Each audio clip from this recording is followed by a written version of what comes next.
Welcome everybody to Huddle Up with Matias Bueno. This is our fifth fan feature with local Winnipeg radio station host Sean Dilworth from Hot 100.5. Sean, thanks for being on today's fan feature. I'm so Thank excited you. to talk Winnipeg sports, man. Oh, dude, thank you so much for having me. It's a pleasure. So we were just chatting a bit earlier before we started to get recording. We were talking about jerseys. We were talking about Winnipeg sports, and we were talking about memorable Winnipeg moments in sports history. For you, what is the greatest experience you've ever had watching a Bombers game in your life? I mean, some of my fondest memories of the Bombers are definitely at Canada Stadium.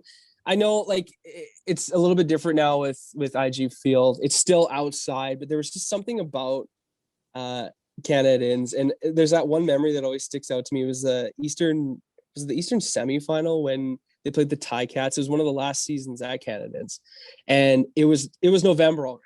It was freezing. And I remember, like, the stands were full. Like, in true Winnipeg form, everybody shows up to the game. And thankfully the Bombers won. But I just remember watching that thinking, like, there is no other place in the world, like, sports-wise, where you would fill stands up like this with people that are, like, and that's the thing about Bomber fans in general, diehards, right? Like, everybody, like, bleeds blue and gold. If you're a Bomber fan, you've been through, hell and back, and obviously rewarded nearly 31 years later. But that moment always sticks out to me because I went with my brother and my dad, and we sat up in the section where the steel benches still were, which was bizarre to me that they had steel benches at that time when it was like -30 outside. Everyone's dressed up in like skidoo suits and everything else. And I just love that memory because it was a memory not only with my family, but it was like one of those ones where you're just proud to be a fan in the stands. Like, yeah, I braved that game. I survived. I couldn't feel anything in my body, but I survived. And it was kind of a bittersweet wrap up to all the memories at Canada Stadium. It's so crazy to think about what that game meant in terms of it was supposed to be the final game at Canadians, the Yes. send off to the Grey Cup, 3rd and goal, they hand off to Chris Garrett to make it 19-3, a very weird score. But Yes. the game, despite being being anticlimactic because, Kevin Glenn gets hurt. And then, when the backup comes in, like, if you can't beat the Hamilton Tiger Cats led by, I think it was Quentin Porter at the time. I think it was, yeah. This is pretty embarrassing. And also, like, forget that fact.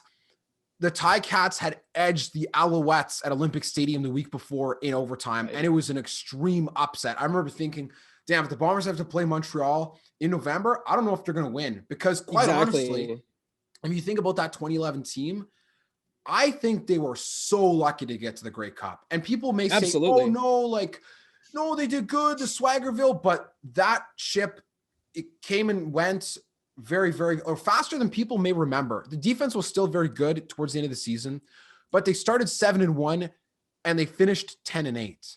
Right. They won 3 more games after they won the 7th game in the summer.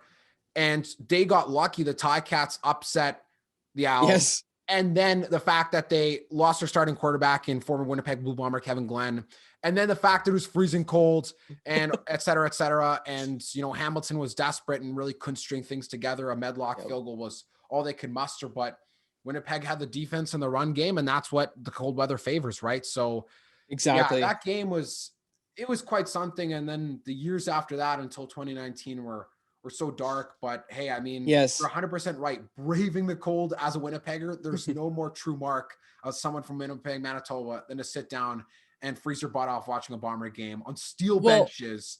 Exactly.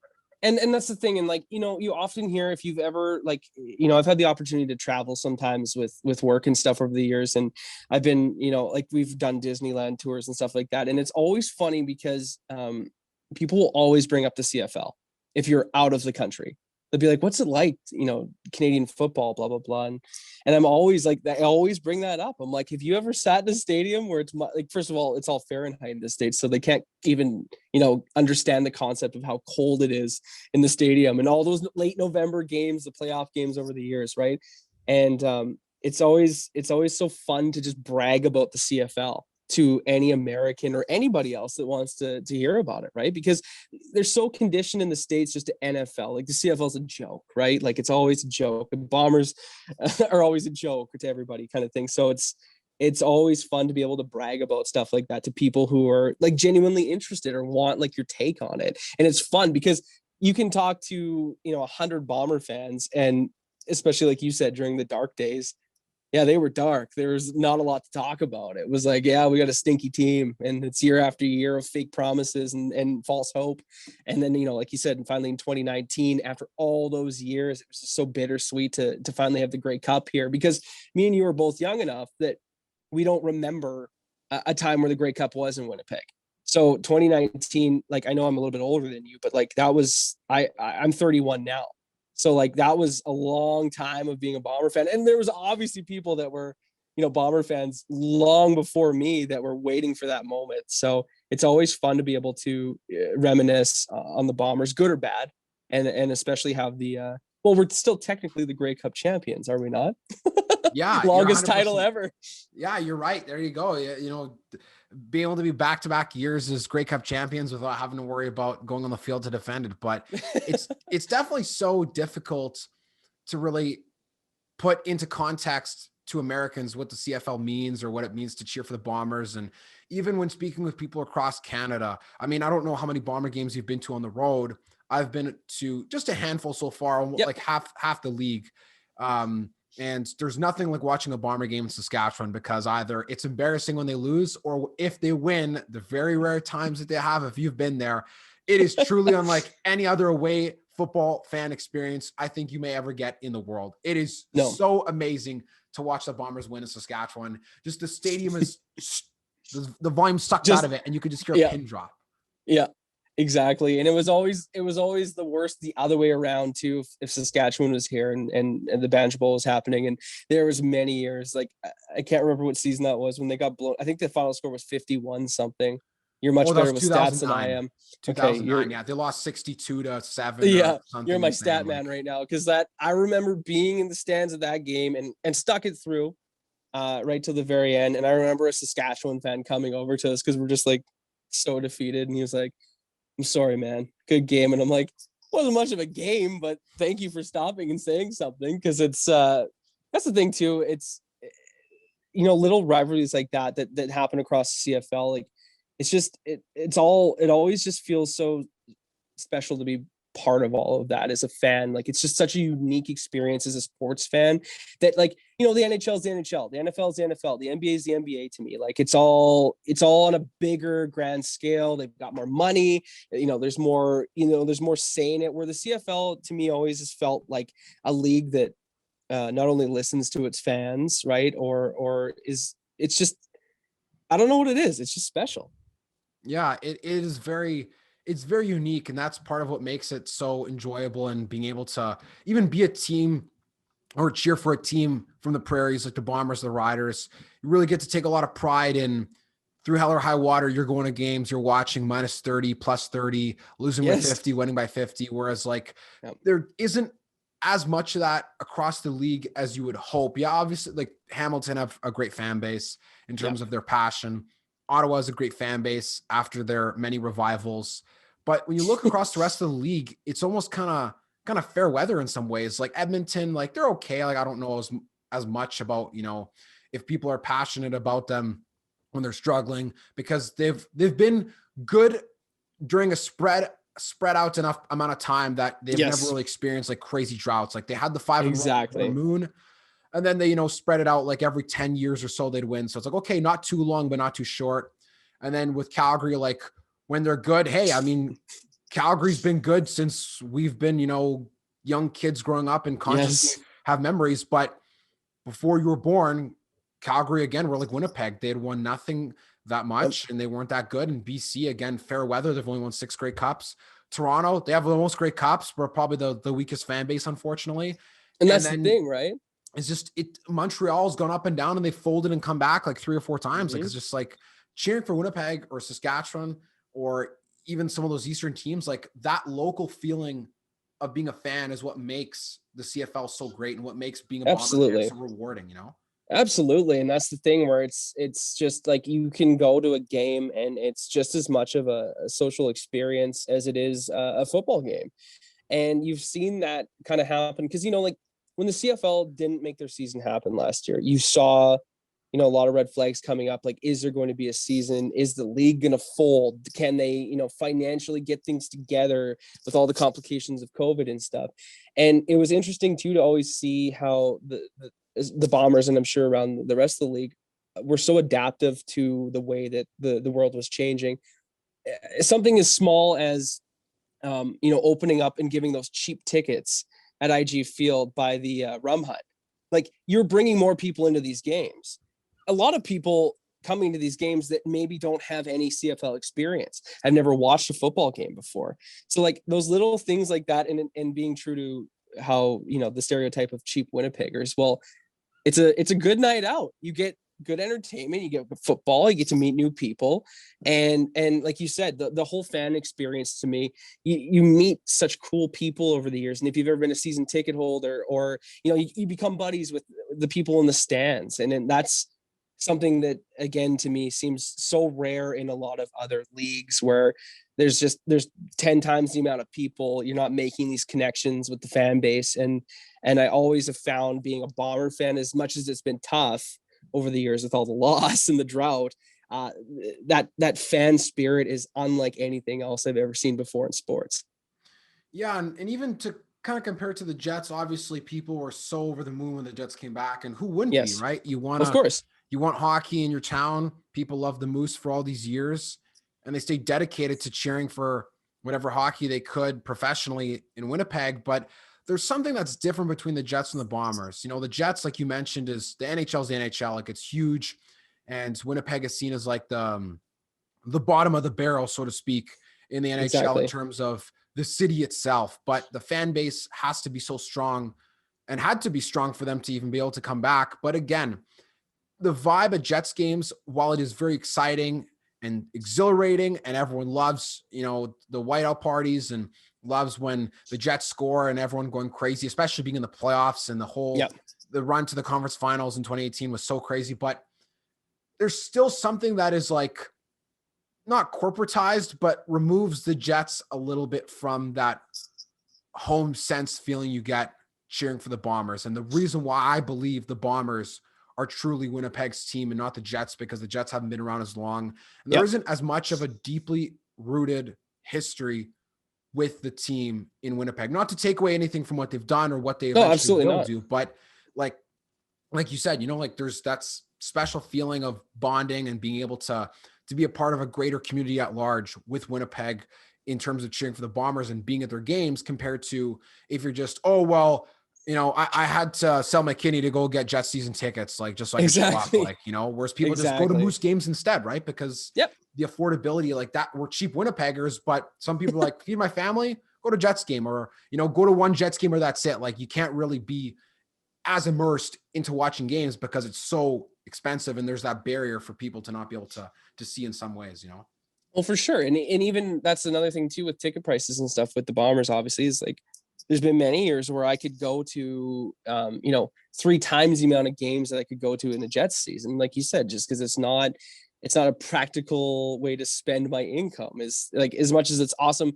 And that's the kind of thing too, I guess, with the Jets now, is that, because some of that magic is worn off, and there's an expectation, not only as fans, but in the league as well, that like this team has to eventually become a, consistent playoff contender / Stanley Cup champion at some point.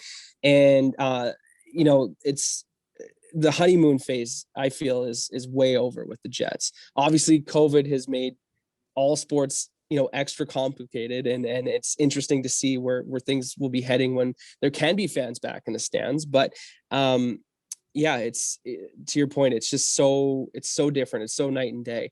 Like, you're surrounded by fans at every Jets game, right? But those fans, you might only see them once because they got tickets from somebody at work, or they won them in a raffle, or, you're never seeing the same consistent. Whereas like those Bomber games, like, it's like, oh, there's Randy, and there's Steve, and there's blah, blah, blah. And you're high-fiving them every single time. And you can stop and talk to them, and you form these relationships with these people. And again, that's something to me that I've never had that experience anywhere else, besides just being, hey, we cheer for the same team, go team. Right. So, yeah, it's definitely very interesting. And even when you compare how watching CFL games is compared to NFL, and Vikings fans, basically just all the droves of Canadians that are as close as they can be to maybe their favorite NFL team. I guess someone like yourself, you can actually go to your favorite team play. But for those of us who cheer for teams that don't play in the NFC or that aren't in the Vikings division, it's like, well, we may get this once every 10 years to go down to see the game, or once every 8 years or whatever it is. And it's just, it's a different feeling because you're there, you stop in, it's like a bucket list, and checking off those bucket list items is more removed from the experience of building the community, right? And that's why Winnipeg is so awesome for sports, and why the Bombers are such an important part of the fabric of our sports community. Absolutely. And to your point there too, like going down to my very first NFL game, it was still, what game was that? They were still playing. They weren't at the new stadium yet, but like even going to US Bank Stadium now, because I've been there, I think twice since they've had it open. It's a whole different experience in a football perspective. Like it's a big show, right? They've got the fireworks, they've got the sound effects, they've got the visuals, they've got everything you could imagine and more. But there's 60 or I don't even know what the capacity of that stadium is, but it's huge, right? So you're just a body in the stands there, and you have, like you said, a bucket list experience. You've got the experience down, but you're kind of missing that little bit of an element where the community is. Obviously, if I lived in Minneapolis, that might be a little bit different, but the CFL is so big on community, and that's my favorite part about it. I honestly couldn't agree more, and it's a great way for us to gain appreciation as well for what the CFL means during a time like this. And people talk about COVID complicating sports for being able to watch live at the game, but at the same time, we still now are so excited to be able to just at least see the Jets play on TV and be able to see those games rather than having to wait until things would return for us to even watch it in general. So it's definitely given us a greater appreciation of live events and watching sports on TV. Absolutely, altogether, right? Like it's changed everything about sports. And like you watch all these seasons happen, and even with the current NHL season, like you wonder, because like I don't know if you played hockey fantasy, but I'm in a fantasy league, and you got guys, these games are sometimes postponed for a week and stuff like that. So, and it was the same with the NFL when they started with everything. It was like there was times where you're like, are they gonna get a season out? Like, and they're obviously faced with their own challenges. I was actually shocked that the NFL was able to get all the way to the Super Bowl, but all these leagues have done a really great job of that. I think especially the NHL, because it's not, the NHL itself is not they don't rely on the fans as much, I guess, on television at least. Like it still feels like you're watching televised hockey, right? Until they do like a wide shot and you see like the Jets logos in the stands, but like when they're pumping in the crowd noise and everything else, like it still feels pretty normal. So that's kind of been nice to watch that, where it's like, I'm sure it might be a little bit different for the guys on the ice. Like it's definitely weird because they're so driven by, crowds and enthusiasm and all that kind of stuff. So it's definitely probably been such a unique experience for the players. But as a fan, I think the service has been great all around in all leagues. Yeah, it's definitely been great to see at least sports return for us to be able to consume in some way or another. But at the end of the day, we want to get back out into the stands. We want to be able to live that experience and be able to share it with others. And that's why it's such a key social element of society. And that's why people love going to games, is because you get to be there with others. And it's not just, huddled in your basement by yourself with all your snacks or food or whatever, and just don't have to worry about other people being there. Right. Like there eventually comes that point where it's like, okay, well, I actually do want to see all my friends there, or want to be able to scream and shout when they score and not just have to, scare the cat or something like that, I know, my poor pets, like that. There's so much screaming going on. They have no idea what I'm doing. But yeah, no, I agree with you. I definitely miss the fan experience like that, and it'll be awesome when we can eventually get back there. So I know, like, depending on when they start the CFL season, there might be an opportunity for somewhat of a capacity, I guess, in the stadium, depending on how things pan out here. But it'll be interesting because even I know the Gold Eyes were talking about their season starting in May, and they were talking about having some fans in the stands. So It'll be interesting to see what happens in the next year with all these sports going on and fans especially. Yeah, 100%. Well, Sean, we're getting towards the end of our time here today, and I want to ask you one more quick wrap-up question before we go, and that is, what is the best Winnipeg Jets jersey that they have worn in their entire history? There's a hint. There is a right answer to this question. It's right behind you. It's right behind you, and there is a very specific generation / age group of people that I find will agree with that statement, because I will say that to somebody who's 10 years old. I'm 31. If I say that to somebody who's 40, instantly offended. Like, that's not the best. It's not the best. That's not the best logo. And I'm like, no, 100% that is my favorite Jets jersey. It always has been. And maybe I'm a little bit biased because that's the Jets I remember, right? The heritage jersey has been, great. The reverse retro jersey is great.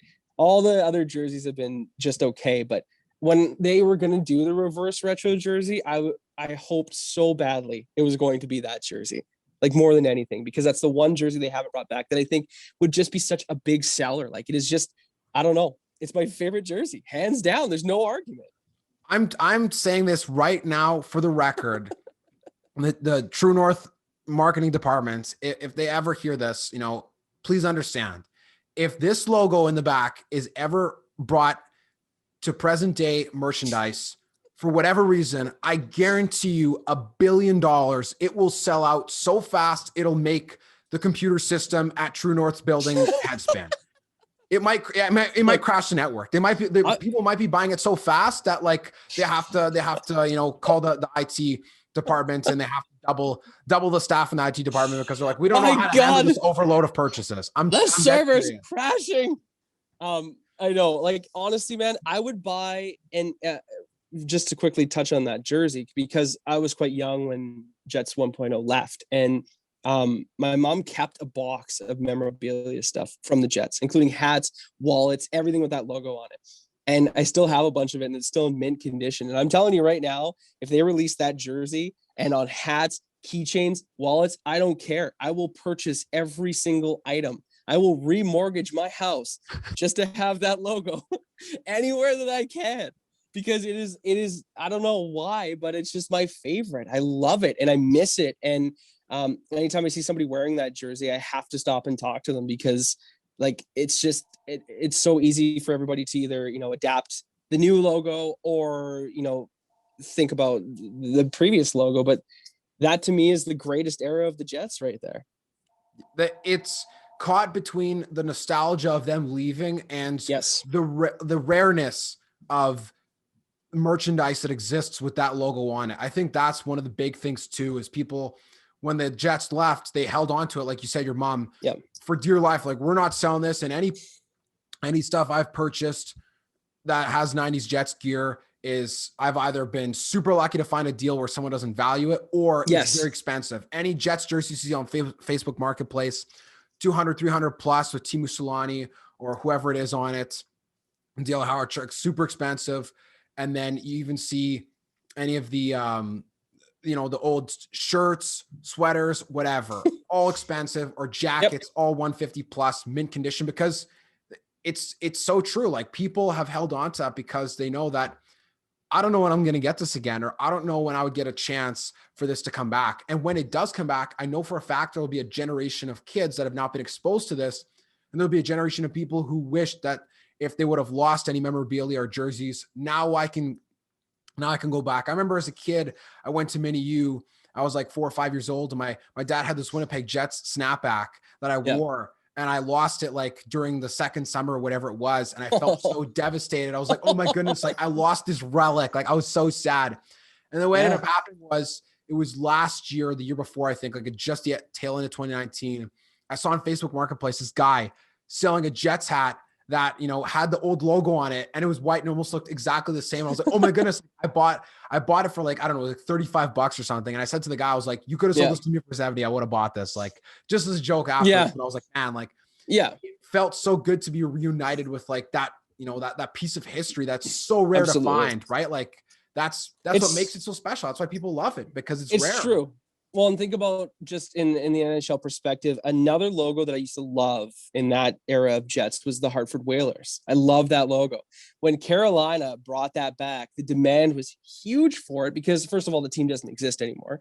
And second of all, that was just one of those, like, there was something about 90s logos in the NHL that were just, and again, maybe I'm biased because I was a child in the 90s, but to your point, if there is ever a release of that Jets logo, it'll be, I agree with you, it will be a hot seller. Like, I want it. I want everything to do with it. So I'll back the truck up and buy as much as I possibly can because there's so much attached to it. It's the nostalgia, it's the memories, and it's that time of my life where before the Jets left. So you're gonna have to back up the Brinks truck and say, here we go. Uptown Sports of Portage Place, like, get ready, like we're coming in hot. We got everything we can to make sure we get all this gear. And again, another team, the Nordiques, on the reverse retro of Colorado. And there's the video of the guy running down the opposite escalator, and that's everybody going to get that jersey and going to compliment it because it matters, right? It does. You look at the reverse retro, like the Jets had an amazing opportunity. The Minnesota, Wild and the North Stars combination, outstanding. People love the Arizona one. But with Winnipeg, gray. And it's like, you're so close. You're so close. Like, it's just just push the needle a little bit this way, and then I'm not mad. I'm just disappointed. That's my takeaway on that jersey, right? 100%. Well, Sean, with that, this is the end of our time here on today's fan feature. I want to thank you so much for having been on. It was wonderful. I love talking Winnipeg sports anytime, especially with someone like yourself who is an authority figure on the air in the city and knows so much about the different meanings behind why we gather in Winnipeg in -30 on steel benches, in late November in 2011, so we could just watch the Bombers go to the Grey Cup. Just to be able to witness that, it's so special. So I want to thank you for your time on today's feature. Look, man, I want to thank you too. You're incredibly talented at what you do, and it's a pleasure to be a part of this. So thanks for inviting me in. I really appreciate it a lot, man. Thank you so much. And everyone, thank you for listening to today's fan feature with Sean Dilworth from Hot 100.5.